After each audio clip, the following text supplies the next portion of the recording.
It's 8:52 a.m. on the 14th of October 2025. In the South China Sea, near Sandy Cay, the scope aboard USS Dewey snaps from calm to chaos. Contacts bloom in a tight cluster, fast, silent, edging across the boundary. Alarms hammer the passageways.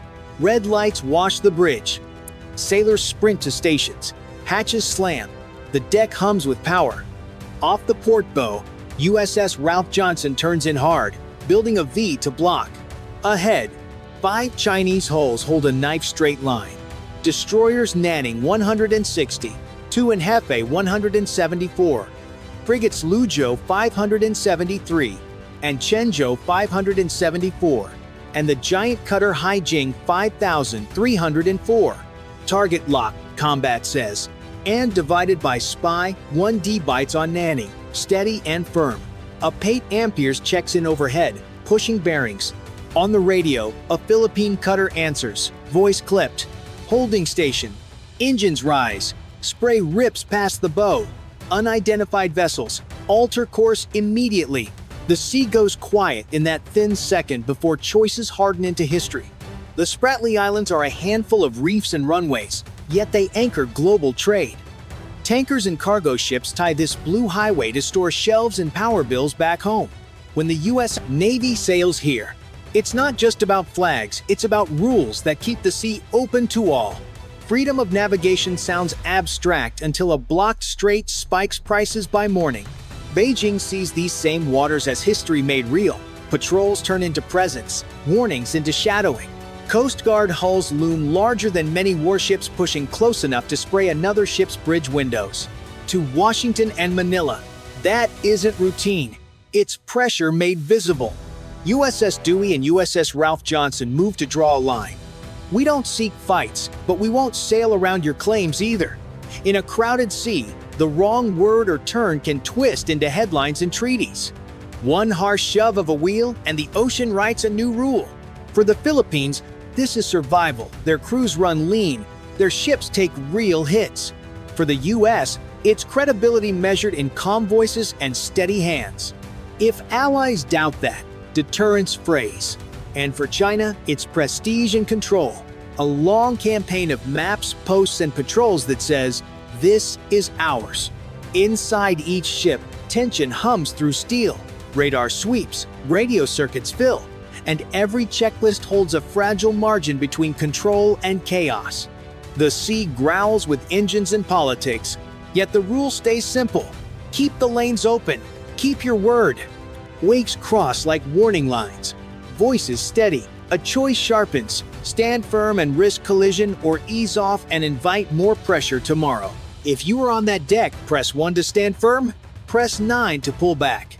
8:52 a.m. The moment everything shifts. USS Dewey's radar beam locks on Nanning 162. The blip bright and steady, deliberate. Combat center buzzes. Bearing locked. Range confirmed. Missile tubes green. Across the horizon, 5 Chinese hulls slow but don't stop. Their formation holds taut, precise, like a drawn bowstring. On the bridge, the air hums with focus. Set condition 1. The captain orders. Hatches slam. The ship tightens into a fortress. USS Ralph Johnson veers outward, forming a V-shaped intercept to block the Chinese approach. Southward, BRP Teresa Magbanua steadies in the chop. Overhead, a 8 Amperes Poseidon arcs high, sensors scanning the sea. The radio crackles. Chinese destroyer Nanning. This is United States Navy warship. You are operating in international waters. Maintain safe distance and alter course immediately. The call repeats in Mandarin. Only static answers. Through binoculars, white uniforms, still and unmoved. Dewey's crew watches numbers fall across their screens. 6,000 yards, 5,200. They're closing, someone says. Weapons remain cold. This is a contest of nerve, each side waiting for the other to blink. Dewey slides north by half a mile, placing herself between the Chinese line and the Philippine cutter.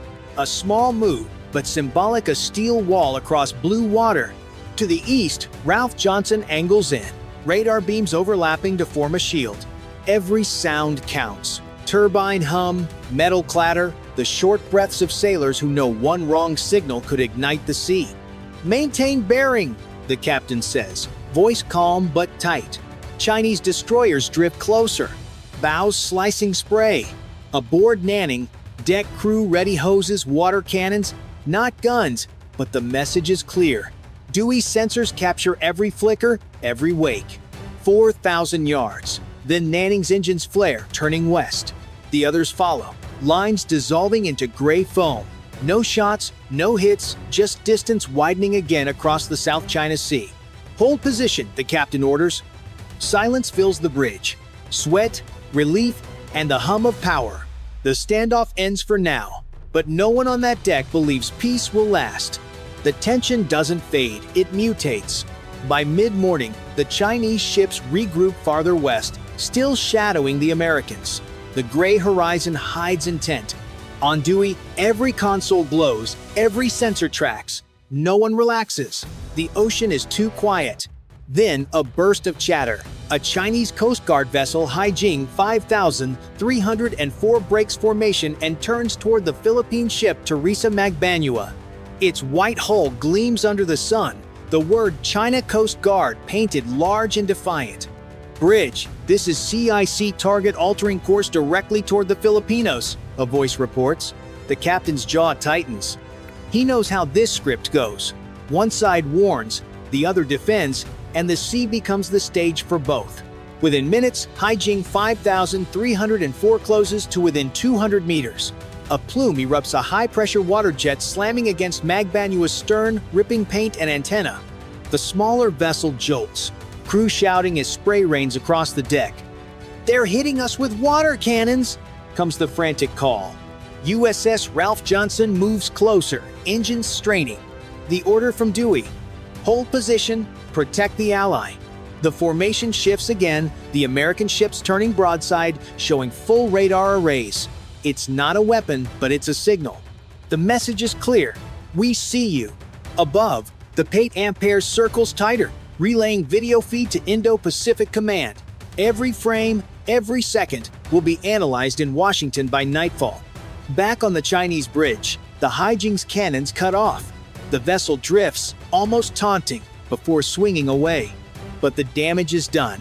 The Philippine ship trails smoke and salt, her flag still flying. On Dewey, tension hangs heavier than before. The enemy didn't retreat, they adapted. The captain stares out across the flat sea. "They're testing thresholds," he murmurs, "finding what we won't cross." Around him, sailors stand silent, eyes fixed on the horizon. Everyone senses the pattern. Today, a water cannon. Tomorrow, something faster, harder, louder. The sea is calm again, but nobody believes it. The real battle is in patience. How long can resolve outlast provocation? If you think the US should hit back harder next time, press 1. If holding the line is the smarter move, press 9. By afternoon, the sea looks calm again, but the calm lies. Satellite images show movement from Mischief Reef, a Chinese outpost bristling with radar domes and towers. Minutes later, the still air above the Spratlys fills with small, fast-moving dots too quick for eyes, barely visible on radar. They've launched drones, the Pate Amperes pilot reports. Tiny echoes scatter across screens aboard USS Dewey. These aren't clumsy drones from years past. They're sleek, low-flying scouts built to test reaction time and blind sensors. Each carries cameras, jammers, maybe worse. Unknown drones inbound, range 12 miles, the tactical officer calls. The captain looks out through haze and glare. "Keep tracking," he orders. "Do not engage unless hostile intent confirmed." The crew knows the risk. One wrong shot, and escalation writes itself. Tension shifts from surface to sky. Sailors scan upward, hands tight on binoculars. The faint hum of rotors blends with wind. Radar can't lock. The drones weave through sea clutter, diving low, vanishing in reflection. "They're ghosting us," a technician mutters. Suddenly, one blip breaks formation, heading straight for Ralph Johnson. "Range 5 miles and closing." The CIWS turret spins, tracking silently.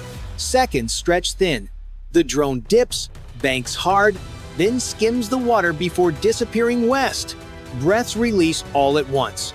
The contact fades, but nobody feels safe. This isn't about distance now, it's about reflex and control. The enemy isn't pushing ships, they're pushing limits.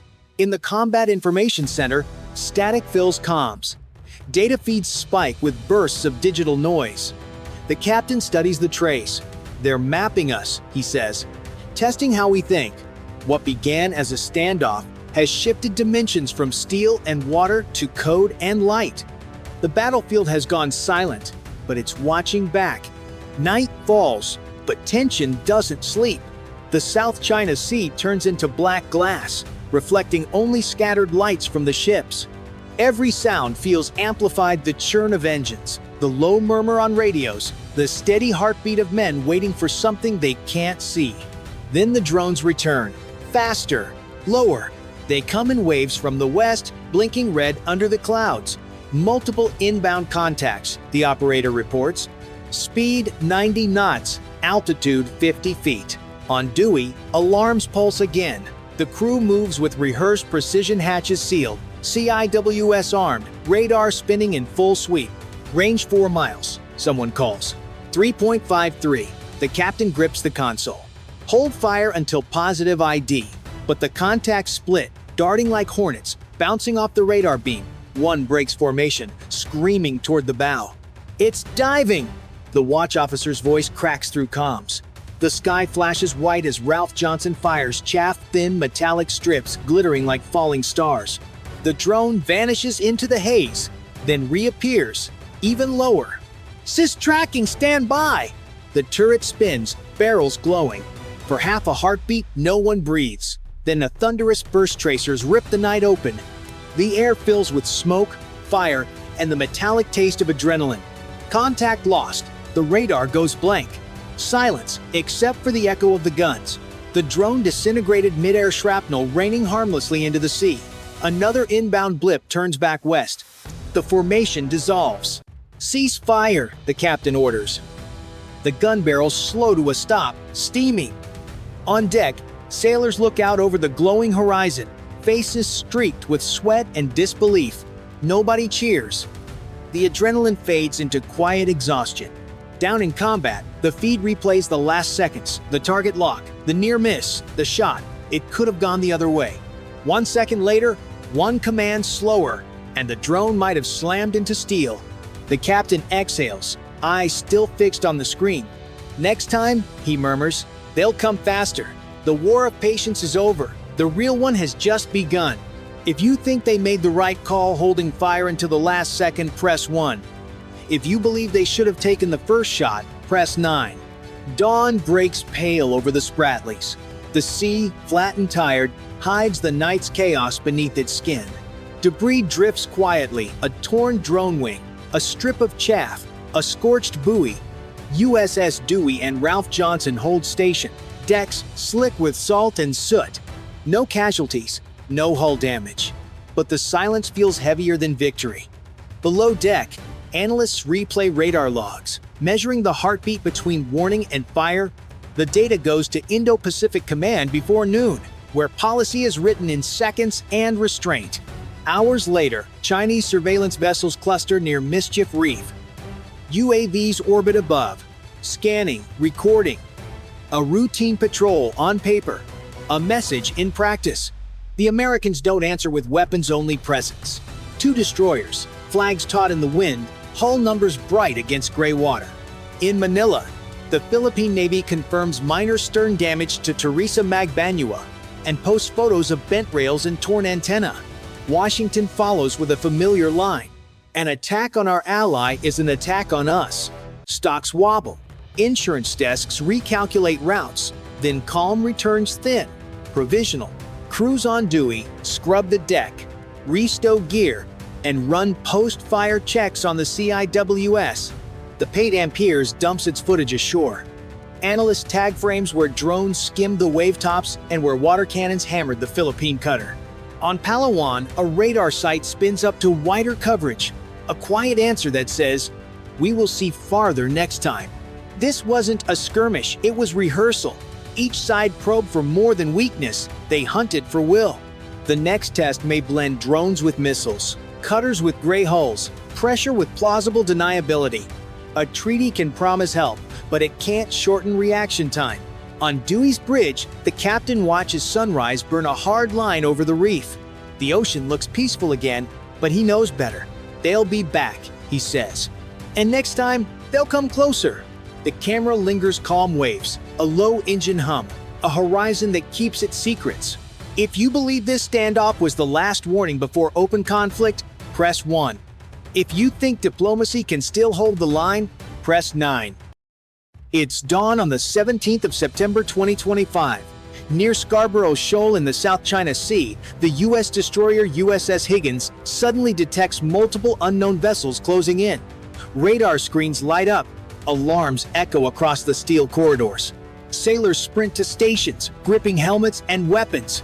Outside, gray silhouettes appear on the horizon.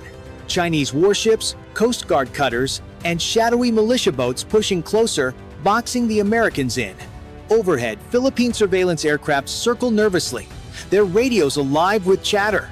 The USS Cincinnati moves into position alongside Higgins, its smaller frame braced against a wall of Chinese ships. Every second feels tighter as warnings crackle over loudspeakers. Beijing declares the U.S. ship has trespassed. Washington insists it's a lawful patrol. Between the two, more than a dozen vessels now face off within striking distance. Engines hum at low throttle. Body armor clicks into place. One wrong nudge here and steel will meet steel. The South China Sea is not just blue water. It's a lifeline for global trade tankers, container ships, and fishing fleets moving goods that keep shelves stocked and fuel flowing. On this morning, Scarborough Shoal is the flashpoint. USS Higgins and USS Cincinnati are not here by chance. Their mission is freedom of navigation, to show that no nation can lock down these waters. For Washington, the patrol is routine. For Beijing, it's a test of sovereignty. Chinese warships push close, broadcasting warnings in clipped Mandarin.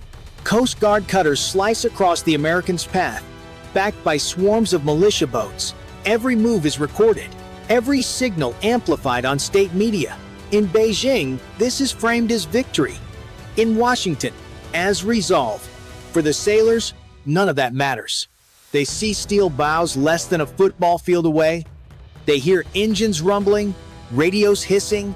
One wrong maneuver could cause a collision, and a collision could spiral into something worse.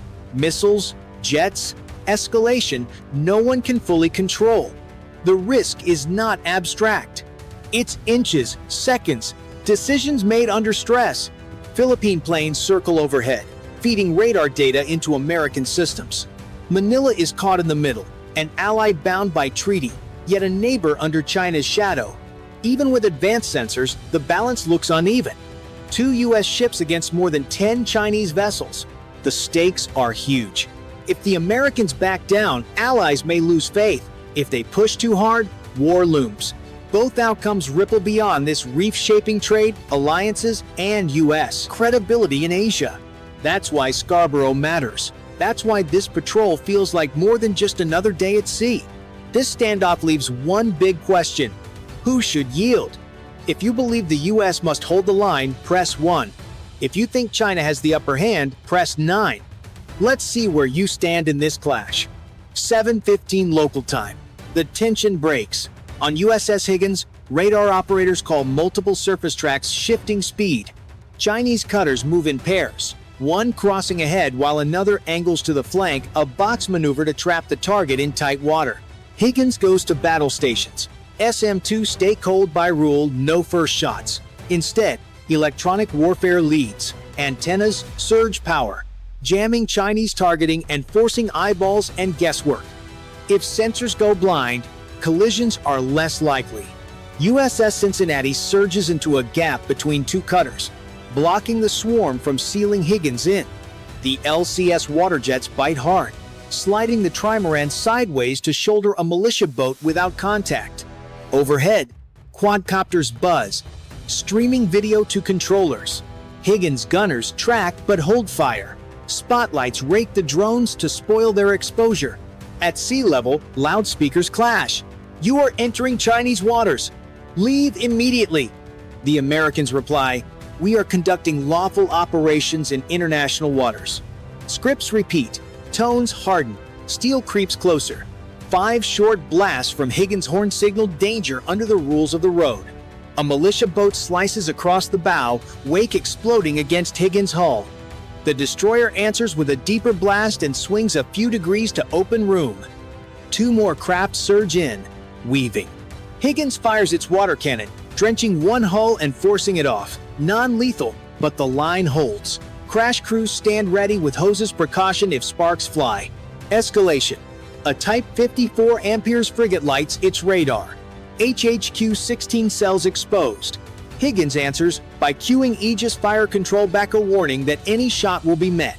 Cincinnati trains its 57mm gun toward the nearest cutter. Sea-Ram slews into silent watch. Then a new ploy. A militia boat trails floating line across Cincinnati's path, aiming to foul an intake. The LCS knifes around it, jets reversing to pivot clear, then surges back into the gap. Philippine controllers relay track numbers, helping keep the corridor open. More than a dozen hulls churn the shoal, and every helm order must land clean. From above, the scene is a tightening spiral. White wakes crossing like chalk on slate. Radios crackle with warnings and urgent coordination. Every second stretches thin. One wrong call, and words could become fire. 7:32 local time. The standoff grows heavier. Several Chinese vessels tighten the ring, cutting the water down to narrow channels. Higgins shifts a few degrees, presenting less profile and buying space for defense. Every move is calculated in inches. On the bridge, officers call out bearings. 2 cutters closing. Port side, range 600 yards. The destroyer responds by shifting power to its port, CIWS, the rapid-fire cannon now trained.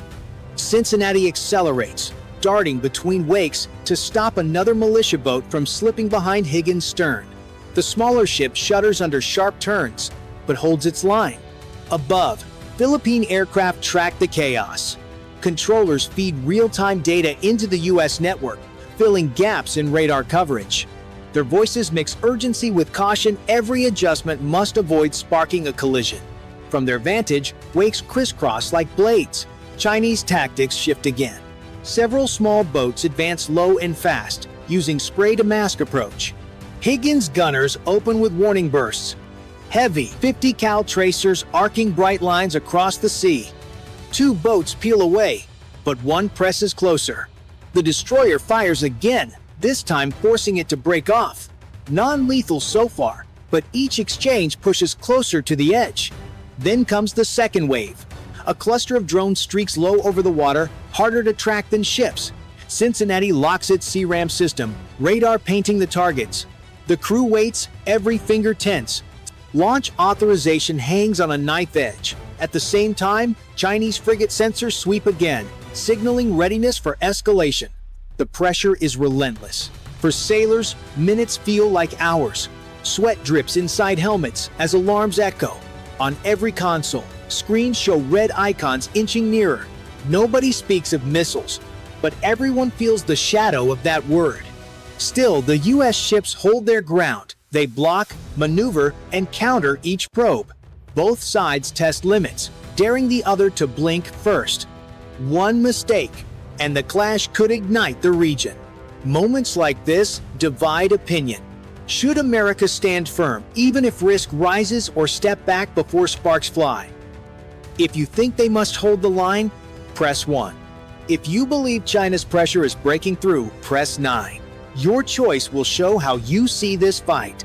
7:46 local time. Just as the standoff seems locked, a new threat appears. Smaller, faster contacts pop up on radar, hard to track, skimming the surface at high speed. They're not cutters or militia boats. They're unmanned fast craft, likely packed with explosives. The bridge erupts in shouts. Multiple bogeys, closing at 40 knots. The order goes out. Prepare close defense. Higgins pivots to bring its starboard batteries to bear. Cincinnati, more agile, rushes to widen the gap, buying a firing lane. These drones are harder to hit than ships. Their low profile slipping under radar beams until the last moment. Higgins calls in its last line. The close-in weapon system. The white dome on deck that spits hundreds of rounds per second. But the commander knows they can't rely on CIWS alone. He orders the crew to bring CRAM online as well, creating layered fire. Every second matters. The first swarm closes within 2 miles. Higgins launches flares to break sensors, but the drones keep coming. Water spray trails behind them like knives through the sea. Gunners track through high magnification, thumbs resting on triggers.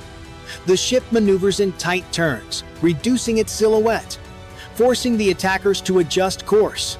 Cincinnati moves closer, almost side by side, forming a wall. Its 57mm gunfire's warning bursts into the water, sending columns of spray as deterrents. Still, the swarm doesn't slow. If even one makes it through, steel on steel will mean fire and casualties. This is the twist. The fight is no longer ship against ship, but man against machine. The sailors know what's coming is faster, cheaper, and harder to stop. If they fail, the next flash won't just be a warning, it will be the hit nobody survives. 7:58 local time. The swarm is in range. Higgins CIWS roars alive, throwing a river of tracers over the bow. Bright lines rake the sea, smashing one drone then another. Cincinnati's 57mm joins, shells punching white pillars into the onrushing craft. Explosions pepper the surface, spray hanging in the air. But the swarm doesn't break. One drone slips through, skimming fast, closing to half a mile. Alarms howl. Inbound port side. Higgins swings hard to narrow its profile. CIWS rotates, barrels glowing, then fires again. The intruder shatters in a burst of spray, fragments hissing across the waves. Relief lasts seconds.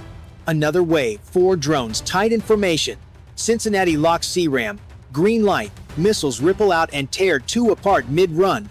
Debris falls, but 2 remain. Higgins gunners fire short bursts, tracers walking the water. 1 drone erupts, the last keeps coming. At 200 yards, it's almost unstoppable. CIWS takes over, deafening bursts tearing the horizon. The drone breaks apart, flaming wreckage tumbling into the sea. The shockwave rattles windows, spray drenches the bow. For a moment, silence, no fresh tracks. The horizon clears, but quiet can be a trap. Damage check. Teams report scorched rails and a dented sensor. Yet propulsion and weapons hold. Helicopters stay lashed down. Electronic warfare floods more noise across the water as decoy rockets kick skyward, hedging against unseen eyes. Cincinnati reloads CRAM. Belts feed the 57mm. On Higgins, loaders jam fresh drums into the CIWS. Palms raw under gloves. The bridge voice stays flat. Maintain spacing. Philippine controllers say the surface picture is thinning. Though a Chinese frigate still prowls outside the shoal, sensors hot. Radios settle to breathing and static. No missiles, no jets, only wind and waves. The Americans hold seaward, daring the ring to close again. This was survival, not victory. Both sides tested, both learned. The next clash will come faster, with sharper teeth. Moments like this force a choice. Should America hold the line, or is China grinding it down? If you back the US, press 1. If you think Beijing's pressure is winning, press 9. Drop your pick in the comments and subscribe to track the next move. 8:20 local time. The shoal is quiet, but the tension remains heavy. Higgins and Cincinnati withdraw slowly, bows pointed outward, still covered by Philippine aircraft. Chinese ships linger just inside the reef, their presence a reminder that nothing has been solved. The result is clear. No missiles fired, no shots exchanged beyond warning bursts, but both sides escalated to the edge. The US proved it could hold ground against overwhelming numbers. China proved it could deploy layers of ships, militia, and drones to pressure even the most advanced American destroyer. Neither side blinked. For Washington, the survival of 2 ships shows resolve but also exposes cost. Each drone destroyed by missiles or CIWS means tens of thousands of dollars against something that costs a fraction. The math favors Beijing. For Beijing, the message is dominance at the shoal. More ships, more persistence, more headlines declaring success. For the Philippines, the day is unsettling. Their aircraft witnessed everything. Their radar linked into American systems, yet their own waters remain contested. Manila gains reassurance that the US will stand by them, but also a warning any clash could drag them into a storm they cannot control. Strategically, the meaning is stark. The US still defends freedom of navigation. China still presses claims with growing confidence. Each patrol, each standoff narrows the space for mistake. Next time, the wave may include shore-based missiles or fighters overhead. The clock is ticking faster. For the sailors, the memory is personal. Sweat-soaked helmets, scorched decks, the thunder of CIWS still ringing in their ears. They know today was a rehearsal for something larger. They stood the line, and the sea stayed open for now. This leaves a question bigger than the shoal. Should America keep risking war to hold this line, or will China's weight eventually close it? If you think the US must endure, press 1. If you believe China is tightening control, press 9 and drop your answer in the comments while subscribing to follow the next chapter.